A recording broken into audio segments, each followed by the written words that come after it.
Summary of Utilitarianism by John Stuart Mill. John Stuart Mill's utilitarianism seems to have a very simple goal. The author wants to make his utilitarian moral theory clear and answer the primary criticisms of it. But the book is often much more complicated and has many layers.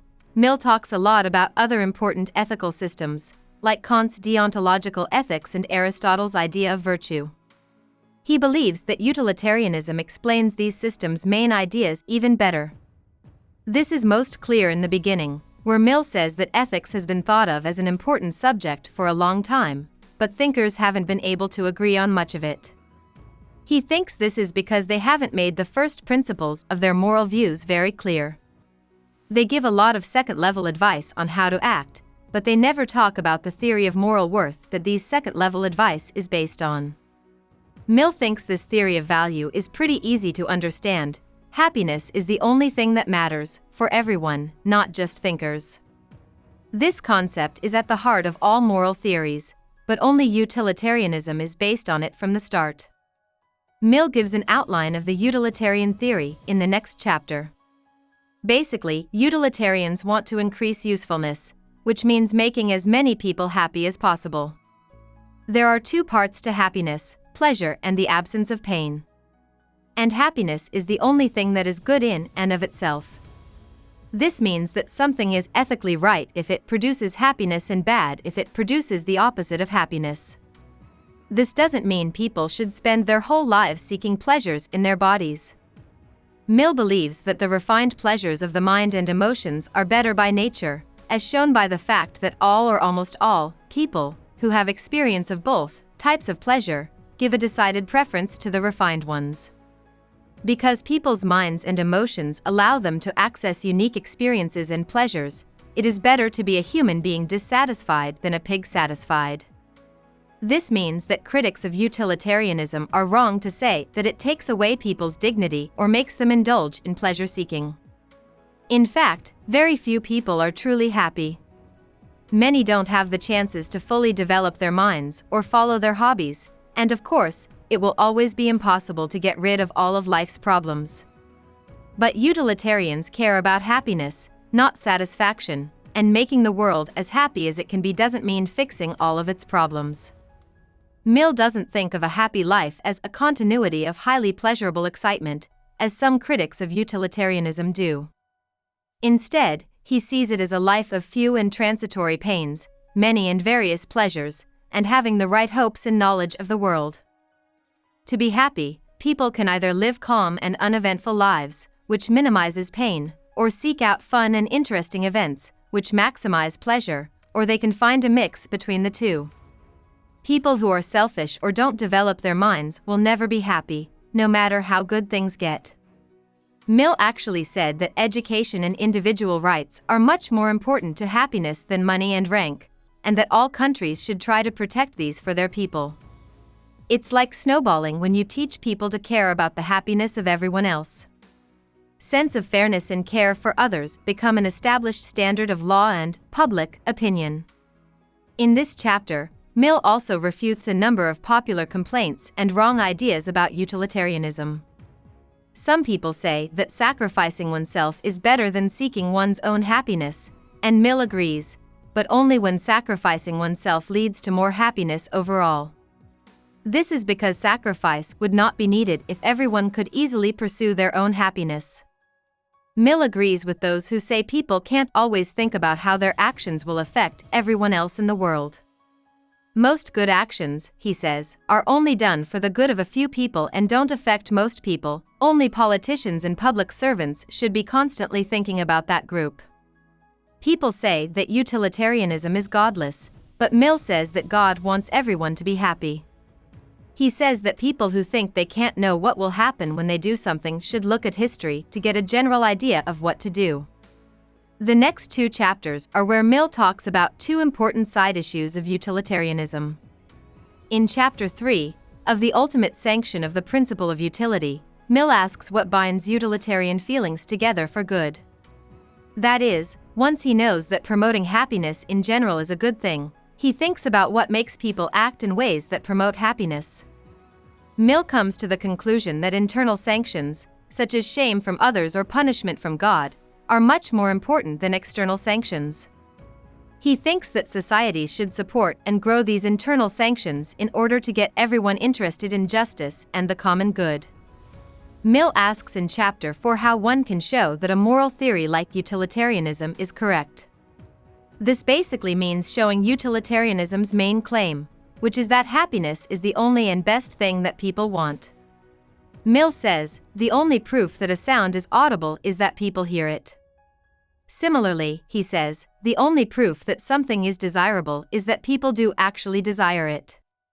Nobody doubts that each person wants to be happy, which means that humanity as a whole, or the aggregate of all persons, wants to be happy as a whole. Mill looks at other things that people seem to want, like virtue and money, to show that happiness is the only thing that is really valuable. It's because these things are parts of happiness that people want them. It's not right to think of happiness as an abstract idea, he says, because it's actually a concrete whole made up of many different parts of a person's life.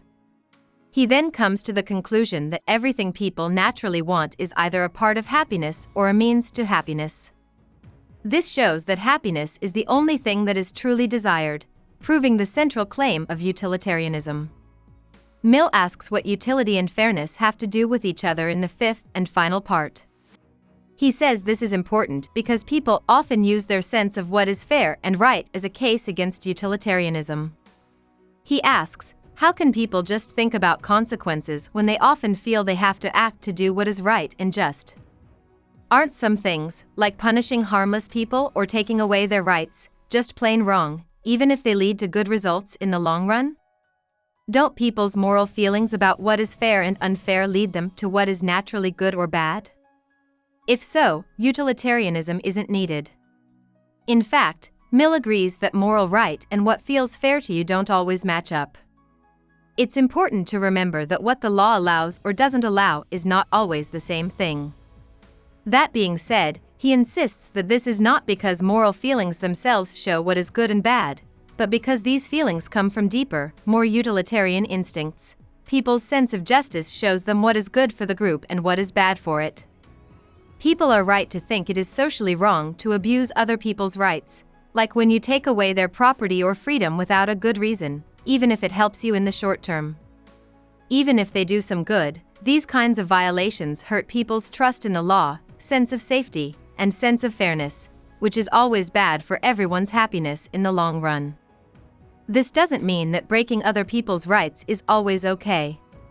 For example, it is moral to steal medicine if it is the only way to save a loved one's life. But most people would agree that not being able to get the medicine in the first place is more unfair than stealing it. Mill says that when we say something is morally wrong, we mean that someone should be punished because they did it. Not only has someone not done the right thing, but they have also broken a moral duty, whether it was an imperfect duty, a duty that is owed in general, or a duty that was owed to some assignable person. Injustice is the second type. Breaking a promise to someone else is unfair, while being cheap all the time is morally wrong but not always unfair for rich people. For people to do the right thing when they see injustice, they need the impulse of self-defense and the feeling of sympathy. Most of the time, people want to protect others' rights when their own are being violated, just like they would protect themselves. So justice is a mix of vengeance and caring about other people, or a commitment to the general good based on a sense of fairness. Mill ties justice back to utility by saying that it is how people react when their rights are violated, and that rights are an important part of making sure that everyone in a society is happy. To give you an idea of what he thinks about politics, Mill says that these rights are the most important moral rules of all because they keep people from hurting each other. Still, you can't talk about how important these rules are or how people have to protect them through their sense of justice and their society's complicated legal systems without showing that they are valuable because they make everyone happier. Mill says that justice is a good feeling that should be praised and encouraged, but it is not separate from or better than utility. In fact, Mill says that justice makes utilitarianism even more logical. About the author. John Stuart Mill was born in London. Mill's father raised him in a very strict and teaching him Greek and Latin literature, logic, economics, and most of all, utilitarian philosophy. As part of this education, he met many of his father's famous friends, such as the famous economist David Ricardo and the philosopher Jeremy Bentham, who is usually seen as the founder of utilitarianism and Mill's biggest philosophical impact. Mill's adolescence was marked by a year spent in France, a failed attempt to become a lawyer, and a severe mental breakdown followed by 6 months of depression.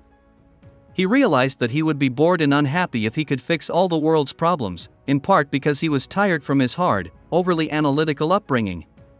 Mill went to work for the East India Company with his father and did so for 25 years, mostly as a colonial worker writing letters. He had a lot of time to write about many different topics because his job wasn't hard. He was also involved in London's intellectual life by starting and joining many political and philosophical groups, including the Utilitarian Society and the Philosophical Radicals. During this time, he wrote many important works, such as A System of Logic, 1843, which changed the way people thought about scientific proof, writings on Bentham and Coleridge, and many books and articles that looked at different political problems through the lens of utilitarianism. Mill also married his best friend Harriet Taylor during this time. In 1858, the British government took direct control of India and got rid of the East India Company, which included Mill's job there. Taylor died soon after. Like his father, Mill was a strong supporter of British Empire his whole life. He thought that the British were improving the barbarians who lived in India and other places in a noble way. When it came to the rights of British people, Mill was very forward-thinking for his time. He became an important administrator at the University of St. Andrews after leaving the East India Company and served in the British Parliament, where he fought for the economic rights of the poor and was only the second MP to support giving women the right to vote. But these ideas caused a lot of trouble, and he lost re-election in 1868. Mill was the most important British philosopher of the 1800s, and his best remembered two works are In Liberty and Utilitarianism. Hope we summarized it fully and you liked it. Please hit the like button and subscribe to our channel so that we are motivated to create more videos.